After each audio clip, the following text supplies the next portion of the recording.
Hey guys, Andy here, and we have another episode of Horror Talk on our hands. And as always, before we get into it, if you're wondering where we did this look, I did not film this one for TikTok, this was just for me, but I did use my Project Pan, which was a video I filmed a few episodes back. So just go ahead and check on my channel. This is the Violet Voss Essentials 2 palette. I'd show you the inside, but we're not doing any spoilers in this video. So that is what I am wearing today, and all of my socials and everything will be listed in the description box below. I appreciate you being here. You know, if you enjoy makeup content, unboxings, a little bit of horror sprinkled in, subscribe, and I look forward to seeing you guys. Today on the chopping block is Saw 3. So this came out in 2006 and has an IMDb rating of 6.2 out of 10.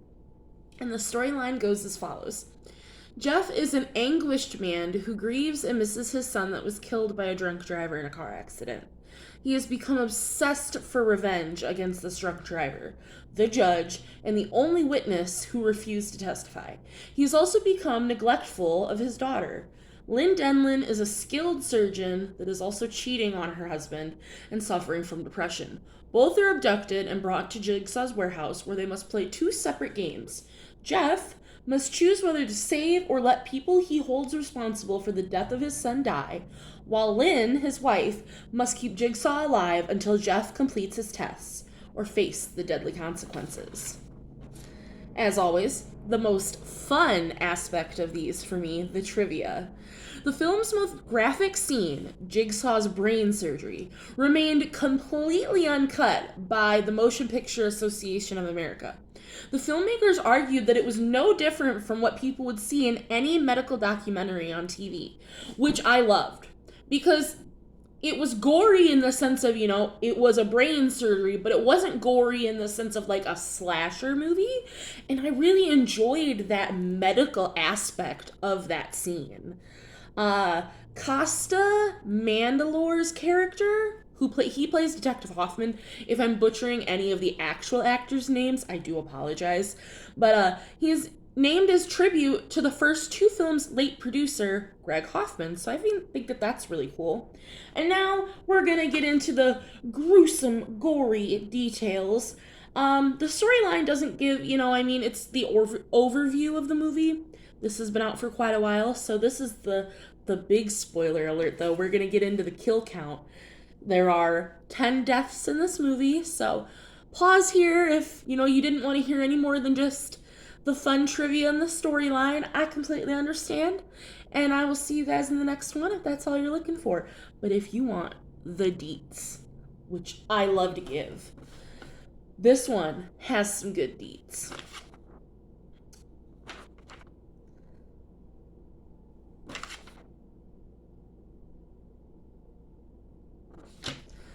So we have Dylan Denlin, and this happened off screen at the very beginning of the movie. It happened before the film, kind of, sort of in a flashback, and it was the death of Jeff and Lynn's son. He was killed by Timothy Young, and he was ran over by a car in a drunk driving accident. So, very sad. It's unfortunate. We have Troy, who was killed in the classroom trap, also by Amanda Young, because this is classified as an inescapable trap, as he's killed in an explosion caused by a nail bomb. There's a couple traps in here that are deemed inescapable due to how they were set up, because Amanda set them up with the malintent of, I want the people to die. I don't want them to have the choice to live. And that was one of the things that there was a lot of animosity between her and John Kramer in that, because the whole point of these games is to give the person the chance to live. And so there's a lot of issues with that later in the series. But just like the next one, which I love the trap, and I loved the Detective Allison Carey. She had the angel trap where the rib cage torn out. That's how she passed, was her rib cage was ripped out. And again, she was killed by Amanda Young. I have asterisks. Hang on. But this is an inescapable trap because even if she had gotten to the key that was in the jar of acid, which she ended up couldn't get because it was at the bottom of a jar of acid, but if she had gotten the key, it was still inside of her rib cage. Even if she had gotten the little, like, it wouldn't have done anything. The trap would have still ripped her rib cage out and she would have died, regardless. So it was an inescapable trap. But my little asterisk about this being Amanda's trap is, so in the, like, the thing on the discourse on the movie says that this was actually Detective Hoffman that put Amanda in this trap. But if you watch the movie, Amanda enters the room just before Carrie dies, and Carrie recognizes and realizes that it was her who manipulated Troy's trap and her trap.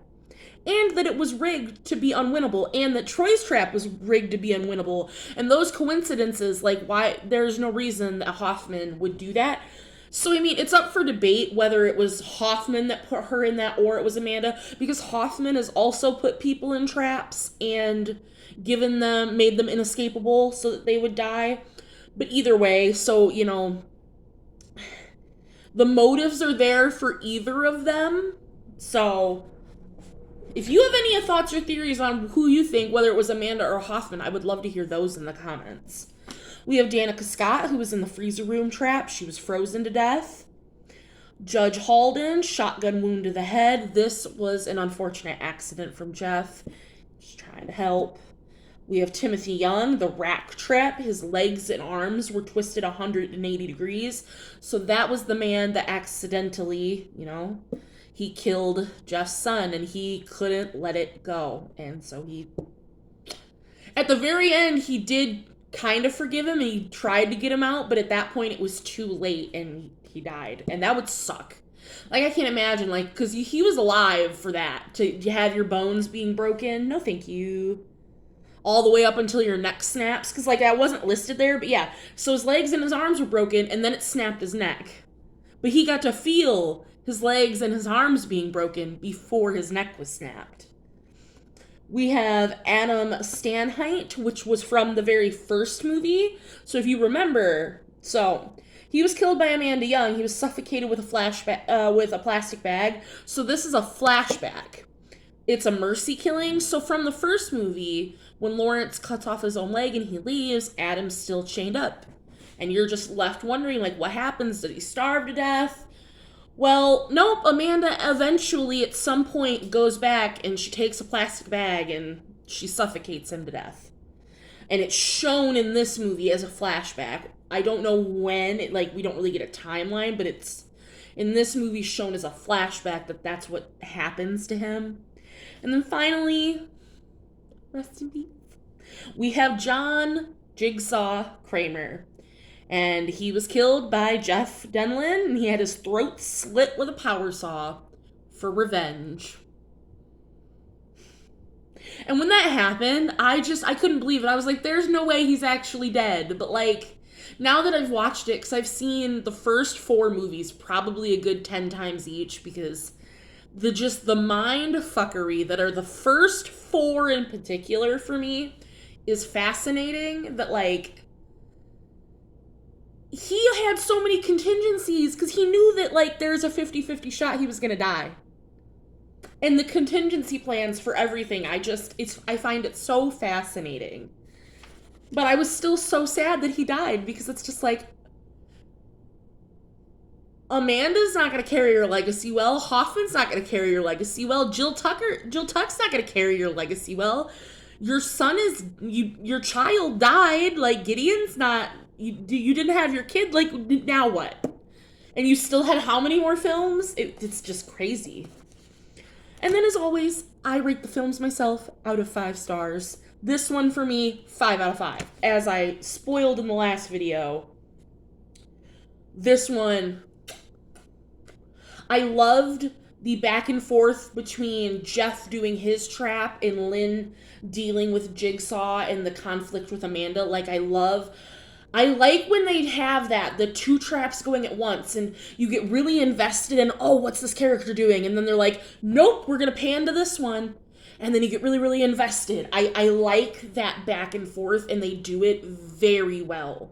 And they always sprinkle in a little bit of the flashbacks to the first movie.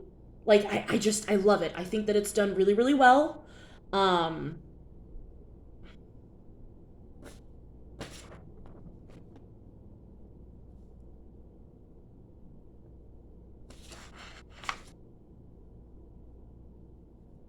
I had this written down incorrectly.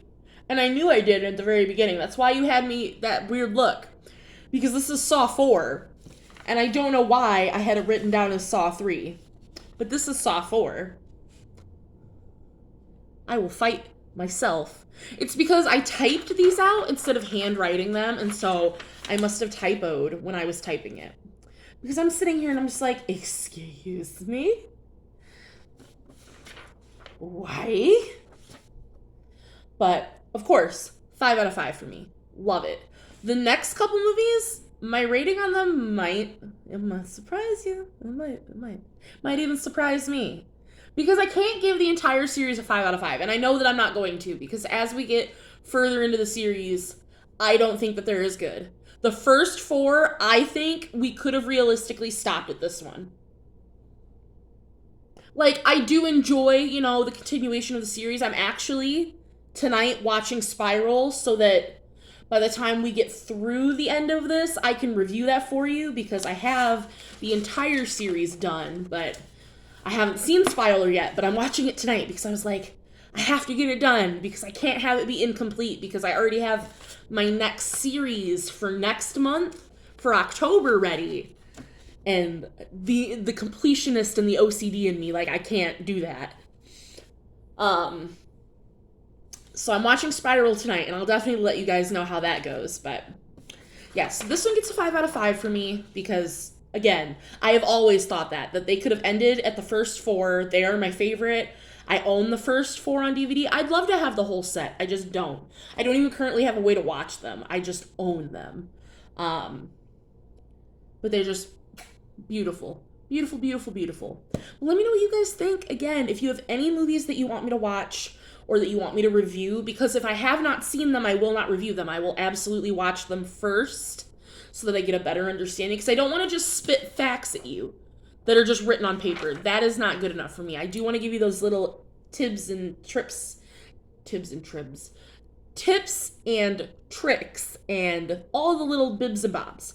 So leave them in the comments. And I do post little short form horror things over on my TikTok. Again, it's all in the description. So I'll see you guys in the next one, and I appreciate you.